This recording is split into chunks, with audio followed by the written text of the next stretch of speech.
The document was 9 pages long, and archivist Thessaly Vorn had read it 47 times. Not because she was slow, not because the language was difficult. She had mastered 17 Galactic standard dialects before her 3rd decade, and the Conclave's formal surrender terminology was among the simplest constructs in interstellar legal code. Deliberately so, because the species receiving such documents were usually in no condition to parse complexity. She read it 47 times because of the stamp in the lower left corner. It was small, ink-pressed, not digital, a circle with a horizontal line through it, slightly uneven on the left side, as though the hand holding the stamp had trembled or had been moving. It was dated 14 months before the document was written. The Conclave of Recognized Worlds had existed for 612 years before it encountered humanity, and in that time, it had issued exactly 31 planetary surrender ultimatums. 30 of those planets had complied.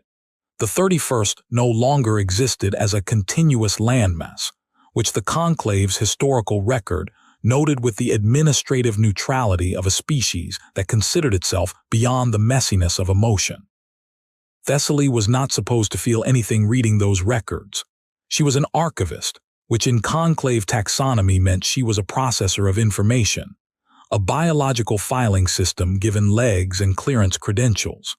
Her species, the Velhari, had evolved past what most of the galaxy still called instinctive fear, roughly 8,000 years ago, replacing it with a refined threat assessment matrix that was, by every clinical measure, superior.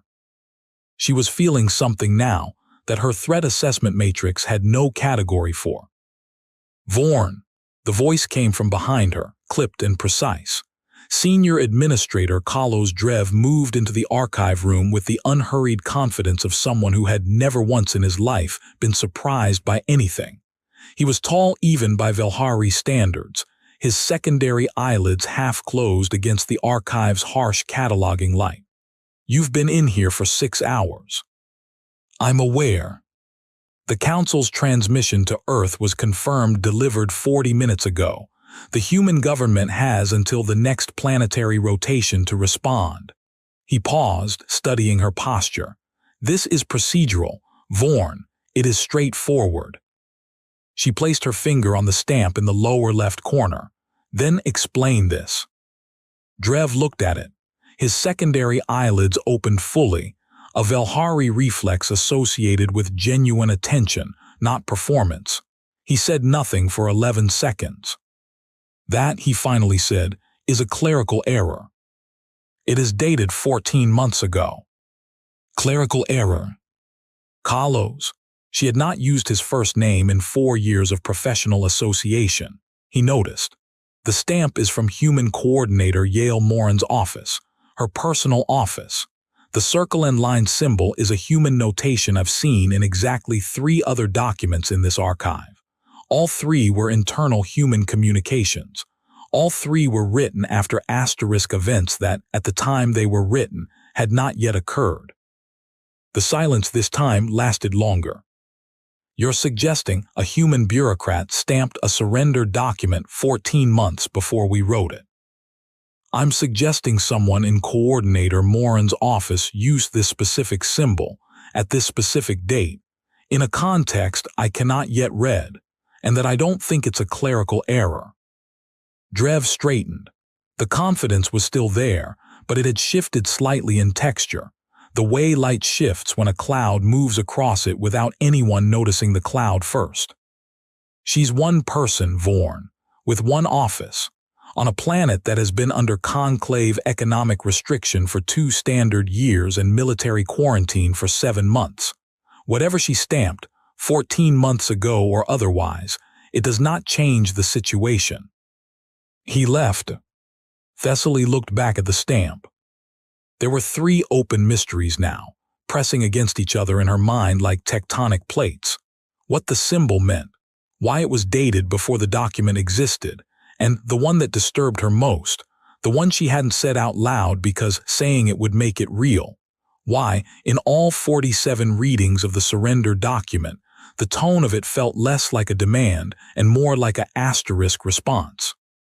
The planet Earth was, by conclave cartographic standards, unremarkable.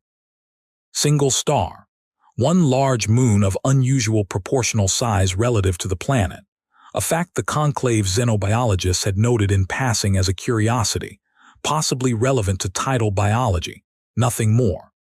The dominant species was carbon-based, bilaterally symmetrical, sexually reproductive, with a lifespan that varied enormously by individual and showed no signs of the standardized median convergence that most advanced civilizations eventually achieved. They were, on paper, a mid-tier emergence, technologically adolescent, politically fragmented, prone to what the conclave's sociological assessors called recursive internal conflict, meaning they argued with themselves as often as with anyone else. They had been contacted formally 8 years ago. They had handled first contact with a combination of chaos, celebration, and suspicion that the conclave's protocol officers found difficult to score on any standard response rubric. They had immediately asked 27 questions before a single conclave representative had finished speaking. They had sent, in the first 6 months of communication, over 14,000 documents, recordings, and what humans called cultural artifacts, objects of no functional value that they apparently considered self-explanatory. None of this had flagged as threatening. What had flagged, quietly, in the margins of a resource assessment filed 2.5 years ago, was a single line buried in an economic survey. Human civilization maintains functional infrastructure continuity under resource restriction conditions that exceed standard collapse thresholds by a factor of 2.3. The officer who filed it had not escalated the finding. It was unusual but not unprecedented. Some species were simply more resistant to privation. It was noted. It was filed. It was, in the architecture of conclave bureaucratic priority, forgotten. Thessaly had found it 3 weeks ago. She had found it because she'd been looking for something else entirely, a discrepancy in the fuel rationing reports from the quarantine fleet, and the survey had appeared as a related document, the way artifacts sometimes surface when you're excavating for something different. She had read the line 4 times and then sat very still for a while. Factor of 2.3. That meant that under the economic pressure the conclave had applied for 2 years, the kind of pressure that had caused 2 other emerging civilizations to formally request absorption into conclave protectorate status within 18 months. The humans had not merely survived. They had maintained. They had continued to function and build and move and do things at a rate that should not have been possible with their documented resource base. She had started pulling other documents after that: production logs, communication intercepts, energy consumption reports, the quarantine fleet's passive sensor data. "You know what you're doing, don't you?" said a voice. She looked up. Ren, her junior assistant, young, barely past his first evaluation cycle, with the slightly too eager quality of someone who had not yet learned that curiosity in an archivist was professionally acceptable but personally dangerous, was standing in the doorway with a data tablet pressed to his chest. "Cataloging," she said. "You're building a case." "Archivists don't build cases. We organize information." He held out the tablet. "I found something. In the human communication intercepts from 7 months ago, the ones from just before the quarantine went up." She took it, she read it.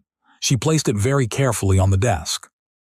It was a fragment. Transmission noise had degraded the edges, and the conclave's translation matrix had flagged 3 phrases as culturally ambiguous, no direct equivalent.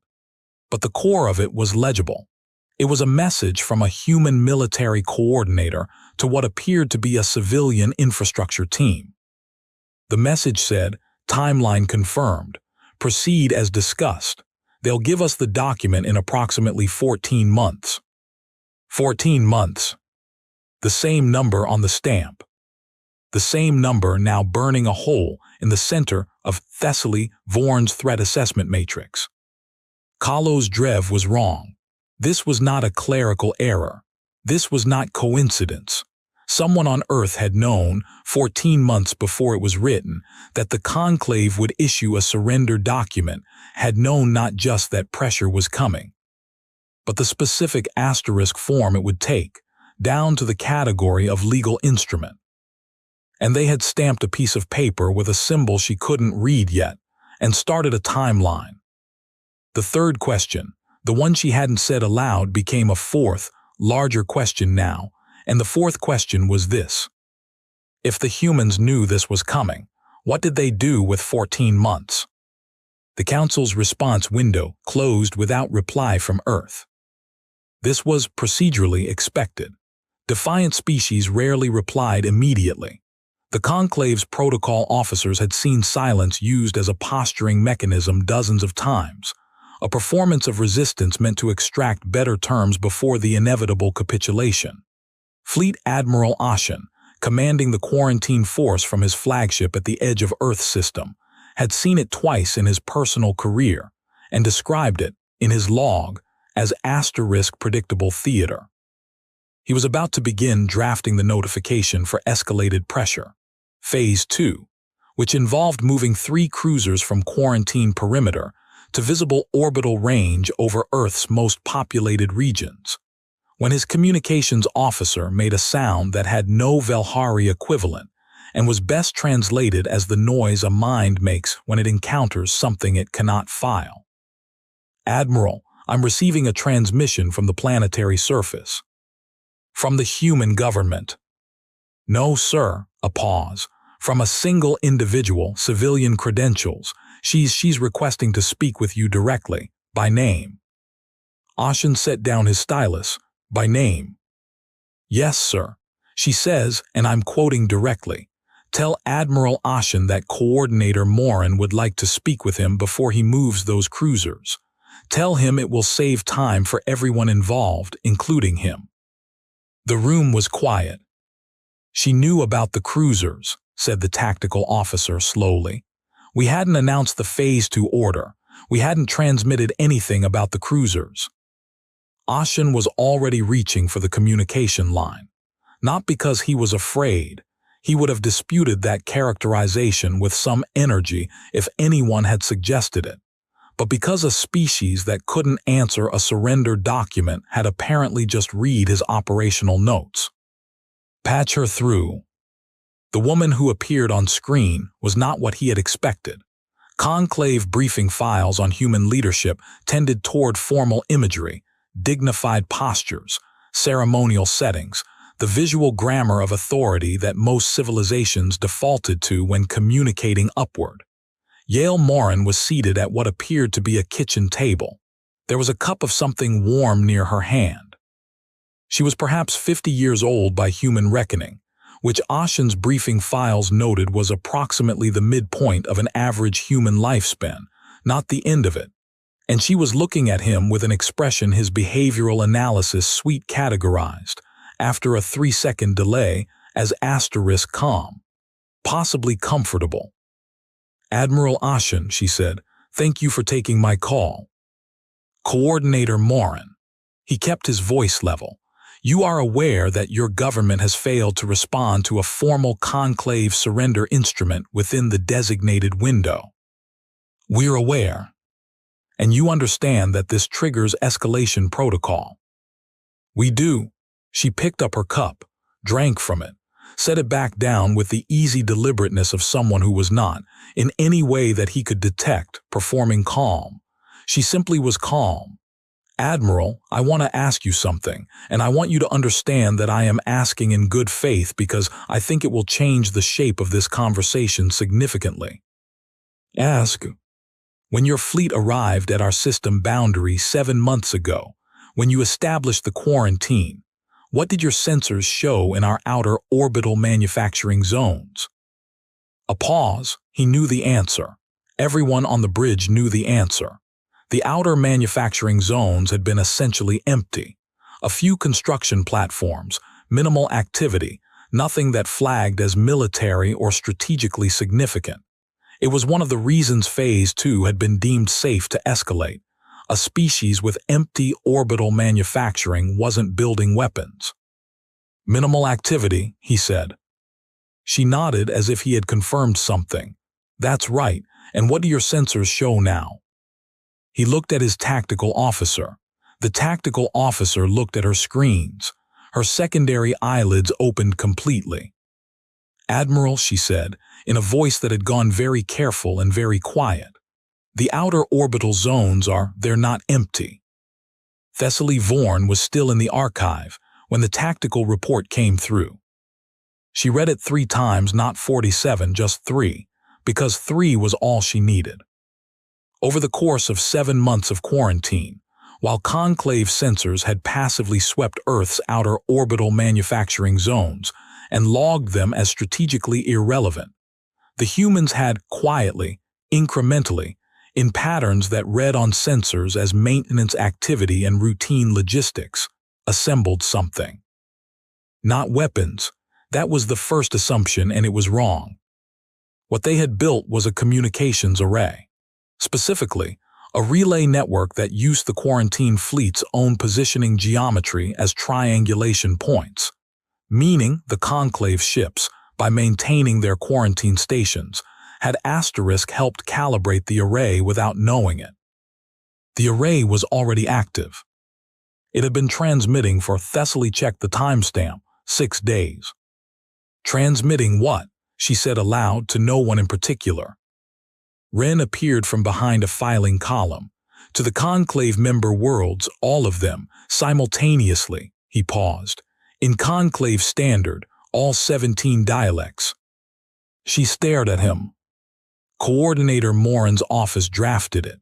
From what the intercept fragments show, they've been drafting it for, he looked at his tablet, about 14 months. The sound she made then had no professional precedent in her 4 years of archivist work. It was short and involuntary, and Wren, to his credit, pretended not to notice. The humans hadn't been using the quarantine to resist. They hadn't been waiting it out or enduring it or planning to fight. They had used the quarantine as asterisk cover, as a communications blackout that prevented the Conclave from monitoring outbound transmissions carefully, because a quarantined world wasn't supposed to be asterisk talking to anyone. While the Conclave had been watching for signs of military preparation, the humans had been writing, documenting, compiling, and then broadcasting to 142 member worlds every economic restriction measure, every quarantine protocol, every sensor sweep, every archived instance of conclave pressure applied to emerging civilizations over the past 600 years, cross-referenced, indexed, translated, and delivered directly to the populations of those worlds, not to their governments, to their asterisk people. The message wasn't a surrender. It was a case file. "They've been building this since before the quarantine," Thessaly said slowly. The shape of the last 14 months was rearranging itself in her mind. They used our own pressure timeline to establish a deadline for themselves. They knew we'd issue the surrender document, probably calculated it from our pattern with previous civilizations, and they worked backward from that date. The quarantine wasn't a cage. It was a clock, said Wren. "A clock," she agreed. She thought about the stamp. The symbol she hadn't been able to read, circle with a horizontal line. She pulled up a human cultural reference archive and searched for geometric notation systems. She found it in 40 seconds. It was a calendar symbol, informal handwritten tradition. It meant, in one of Earth's older cultural conventions, deadline met. On screen, Yale Morin was still sitting at her kitchen table. Admiral Ashen had not spoken for nearly 2 minutes. Around him, the bridge had achieved the specific quality of silence that occurs when a room full of trained professionals all realize simultaneously that they have misread a situation and are still in the process of determining how badly. "You want to know why we didn't reply to the surrender document," Morin said. She wasn't asking. You had the capability to reply, Ashen said. His voice was controlled. You chose not to. We did. Because you were busy transmitting to our member worlds. Because we were giving them time to read. She set her cup aside and leaned forward slightly, the first change in her posture in the entire conversation. Admiral, I need you to understand something about humans that I think your briefing files don't adequately cover. We have a concept. It doesn't translate perfectly into conclave standard, but the closest phrase is asterisk a matter of record. When something is documented and distributed and read, it exists in a way that cannot be undone. You can't unread something. You can't unknow something. 142 member worlds now have a complete record of what the Conclave has done to emerging civilizations over 6 centuries. That record exists. It's distributed. It will continue to exist regardless of what happens in this system in the next 20 minutes. Ashen said very quietly, "You're threatening us with information." No, and she said it with a gentleness that was, somehow, more unsettling than sharpness would have been. "I'm telling you we don't need to threaten anyone. The threat was the system you built. We just described it accurately in the language of the people living inside it. What they do with that description is their choice." A pause. "We're quite interested to see what they choose." The communications officer spoke up. "Admiral, we're receiving inquiries from Velhari Prime, from Sorin Station, from the Keth homeworld. They're asking for clarification on the documents Earth transmitted." "How many inquiries?" "Currently, a pause 47. 47. Thessaly in the archive read the number in the forwarded comm log and felt something she also had no professional category for. She thought about the 47 times she had read the surrender document. She thought about the deadline stamp. She thought about a woman sitting at a kitchen table drinking something warm and waiting, with absolute patience, for a fleet admiral to understand that the moment the quarantine went up, the humans had already started winning. "Admiral," said Morin, "I still haven't received an answer to my original question." Ashen had forgotten the question. He found it again with some effort. "The outer orbital zones," he said, "what you built." "What we built," she confirmed. "You sent ships to contain us. We used your ship's positions to calibrate a relay network. 7 months of your quarantine gave us 7 months of triangulation data we couldn't have gotten any other way. The longer you maintained the perimeter, the more precise our array became." She let that settle. "We were going to thank you for that, actually, in the message." Someone on the bridge made a sound. Ashen couldn't identify who. "The inquiry count is at 63, said the communications officer. Her voice had developed a quality that, in Velhari emotional taxonomy, sat uncomfortably close to what ancient records described as awe.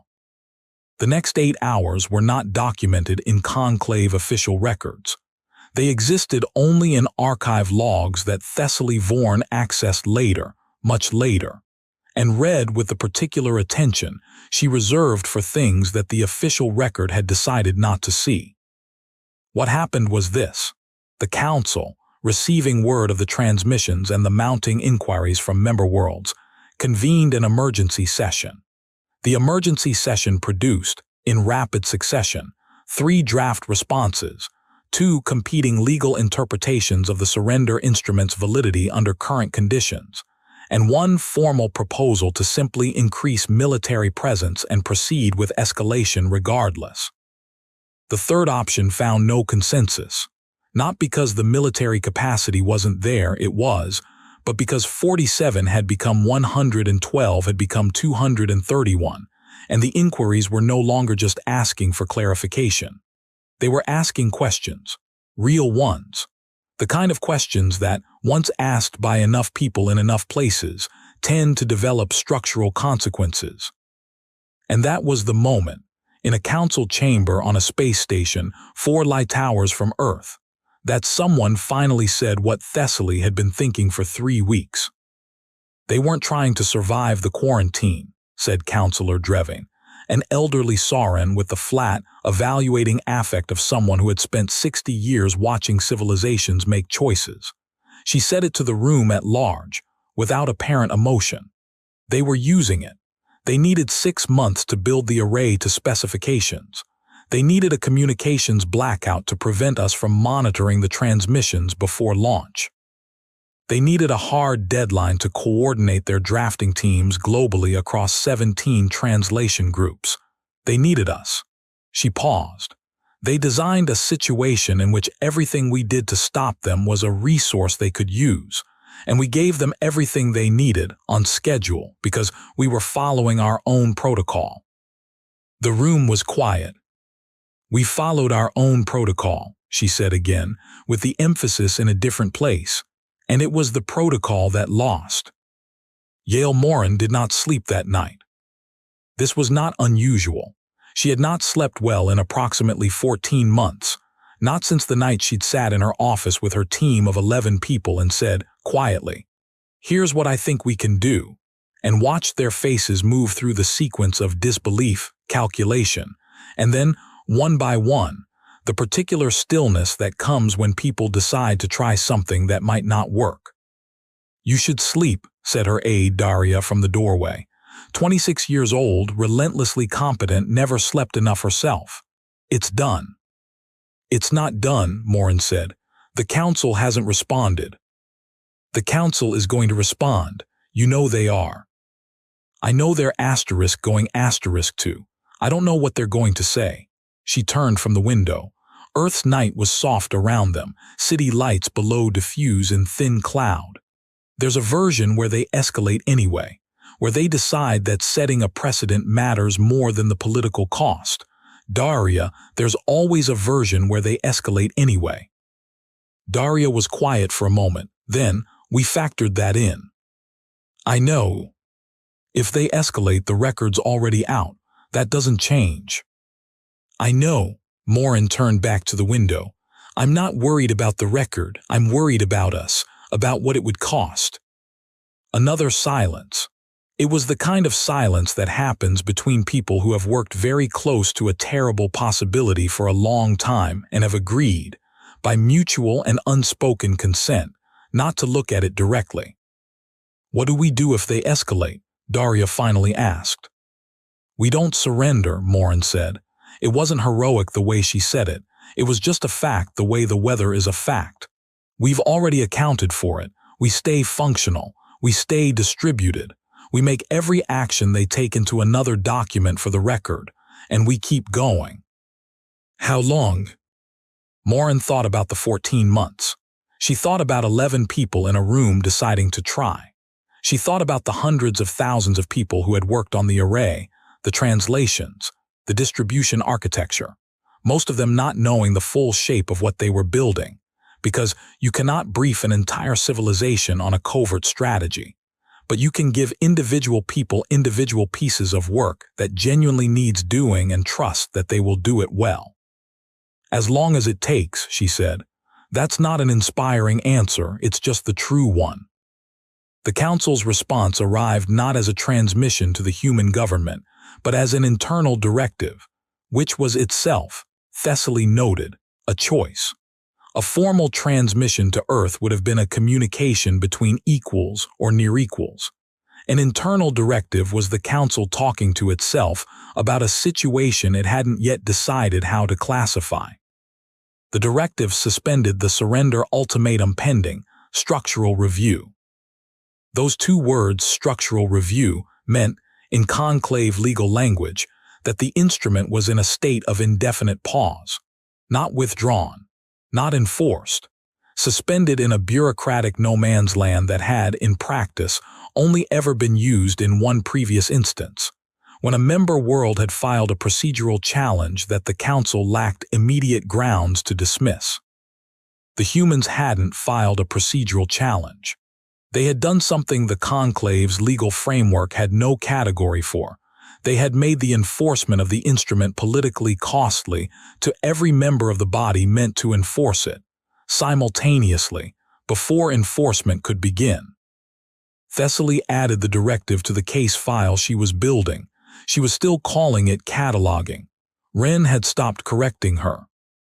She sat back in her chair and thought about all the things the Conclave had been wrong about. They had been wrong about the outer orbital zones. They saw maintenance activity. The humans were building an array. They had been wrong about the silence in response to the surrender document. They saw defiance in theater. The humans were finishing a broadcast. They had been wrong about the quarantine. They thought they were applying pressure. The humans were using them as a calibration tool. They had been wrong about the resource restriction. They thought it would produce collapse or capitulation. The humans had apparently treated it as a constraint to engineer around. And somewhere beneath all of that, the thing she still didn't fully understand, the question that had only gotten larger every time she'd thought she was getting closer to the answer, was the why asterisk of it. Not the strategy. The strategy she could trace now, document by document, timestamp by timestamp. But the willingness underneath the strategy. The part where 11 people sat in a room and agreed to attempt something that required 14 months of distributed, covert, globally coordinated effort with no guarantee of success, against a body that had erased planets. She had read enough human documents by now to know they understood what the Conclave was capable of. They had done the research. They knew what had happened to the 31st civilization. And they had tried anyway. She pulled up a human cultural archive, a broad one, history and literature and philosophy, and searched for documentation of the emotional state associated with attempting things with poor odds. She expected to find something about courage, or perhaps about desperation, which were the two categories her threat assessment matrix suggested as most likely. What she found instead was a concept that appeared across 17 distinct human cultural traditions in various forms, translated imperfectly by the Conclave matrix as asterisk stubbornness, though every linguist flag in the system noted that this translation was inadequate. The human word was something closer to she cross-referenced, because it is the right thing to do, which sounded simple, sounded almost childish, in the clinical light of an archive at 400 station time. Except that it kept appearing, in historical records, in personal communications, in the field notes of soldiers and the memoirs of engineers and the private letters of people who had done very difficult things for very long periods of time with very unclear outcomes. The same phrase in different forms across centuries and cultures and contexts. Because it is the right thing to do. Not because we will win, not because the odds favor us, not even because we have no choice. Because it is the right thing. Thessaly Vorn sat in the archive at 400 and felt her threat assessment matrix encounter something it had been designed, in 8,000 years of Velhari cognitive evolution, to root around and dismiss. It couldn't root around this. It couldn't file it.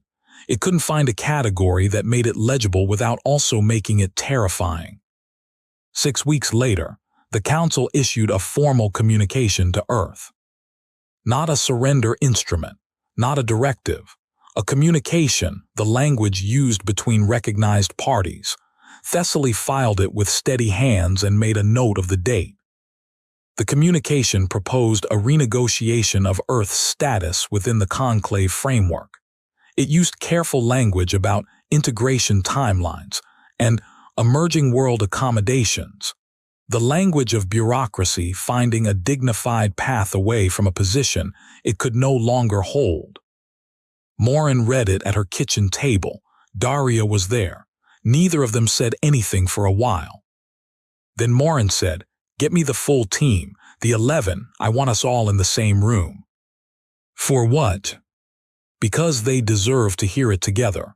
She put the document down, and because what comes next is harder. Daria looked at her, harder than the last 14 months. Morin was quiet for a moment. The last 14 months we knew what we were fighting, we knew the shape of it. What comes next is we're going to be inside the thing we were fighting, and that requires a completely different kind of persistence. She looked out the window. Morning this time, which felt deliberate in a way she hadn't planned. It's easy to be stubborn against something that's clearly outside you. It's harder when you have to be precise. Can we do it? It was the same question Daria had asked 14 months ago, in a different form, in a different room, at the start of something everyone present had privately believed might not work. Morin picked up her cup.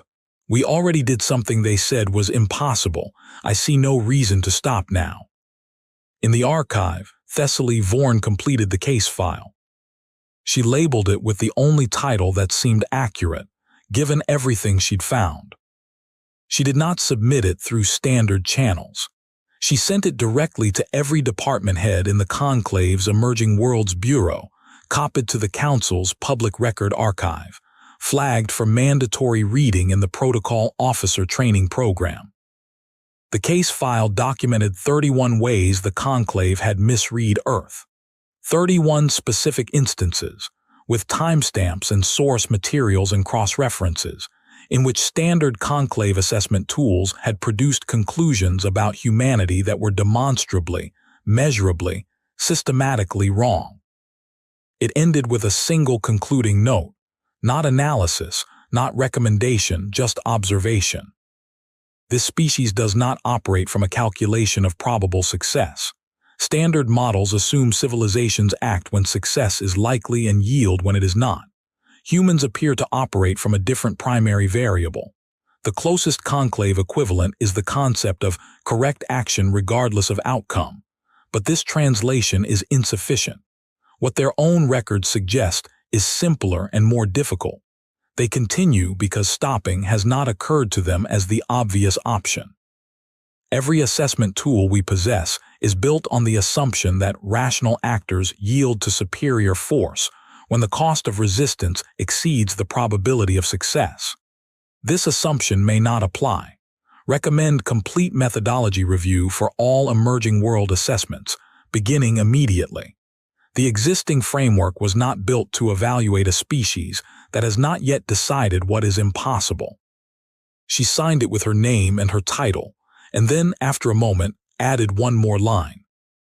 The surrender document remains in archive. I have noted that no human official has ever requested its return, its destruction, or its correction. I believe they intend to keep it. I believe they consider it, in their terminology, a matter of record. She closed the file. The archive hummed around her, full of old documents and older assumptions, and somewhere in the orbital dark above a pale blue world, an array that had been built from the geometry of a conqueror's own ships was still transmitting, not because anyone had ordered it to keep going, not because a strategy required it, but because it was built that way. It had been designed from the first blueprint to be very difficult to stop. The Conclave was not the strongest power in that star system. It had simply, for a very long time, been the only one willing to say so. It was no longer the only one. And in the records, in the 14-month-old stamp on a document that hadn't been written yet, in the transmission fragments and the sensor logs and the case file that was now mandatory reading for every protocol officer in the Emerging Worlds Bureau, in all of it, the single most disturbing detail was not the strategy, not the array, not the broadcasts, or the political cost, or the suspension of the ultimatum. It was the kitchen table. It was a woman sitting at a kitchen table with a warm cup, in a bathrobe, speaking to a fleet admiral whose ships had been orbiting her planet for 7 months. Speaking to him, not with the composure of someone performing calm, not with the steel of someone suppressing fear, but with the actual, genuine, uncomplicated ease of someone who had already done the hard part, who had spent 14 months doing the hard part, and was simply, at that moment, waiting to see